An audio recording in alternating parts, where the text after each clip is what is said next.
তো আপনার এত যৌন উত্তেজনা উঠে গেল, আপনি তখন এমন পরিস্থিতিতে আপনি বিশ্বাস করেন যদি ভুলে যেতে পারতাম, এগুলো নিয়ে যদি খারাপ না লাগতো, আপনারা কেউ যদি এই মানে না করতেন। সালমান শাহ এবং শাবনূর দুজনেই ছিল বাংলা চলচ্চিত্রের সুপারহিট জুটি।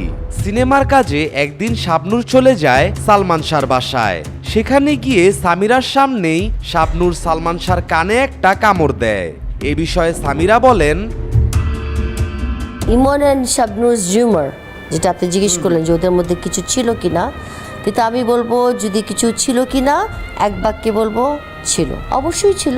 আপনার ওয়াইফের সাথে যদি আপনার ওয়াইফ যদি জানতে পারে যে আপনার কারোর সাথে অ্যাফেয়ার আছে, আমি আমার বাবার বাড়িতে চলে গেছি, আমি তো ঝগড়া করিনি, আমি তো ঢাকায় থেকে ওদের ঘাড়ের উপরে বসে থাকিনি।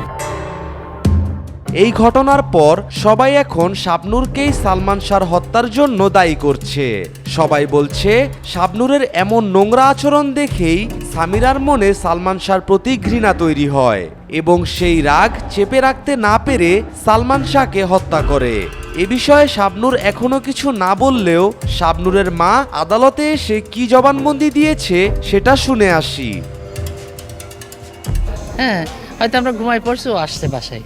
সালমান সাথে অবশ্যই ভালো লাগতো। তারপরে পরবর্তীতে যারা আসছে তাদের সাথেও ভালো লাগছে, অ্যাডজাস্ট হয়ে গেছিলো, কিন্তু অ্যাকচুয়ালি সালমানের সাথেই বেশি ম্যাচিং হতো তার। না ও তো পিচ্ছি বলতো, বোন হোক আর যাই হোক, আর ওর মা অনেক ভালোবাসতো। সামিরা তো ওকে বোনের মতো করে জড়াই ধরতো সবসময়। আমরা দুইজন কিন্তু শুটিংয়ে যেতাম, সামিরা আর আমরা দুইজন ফ্রেন্ডের মতো গল্প করতাম।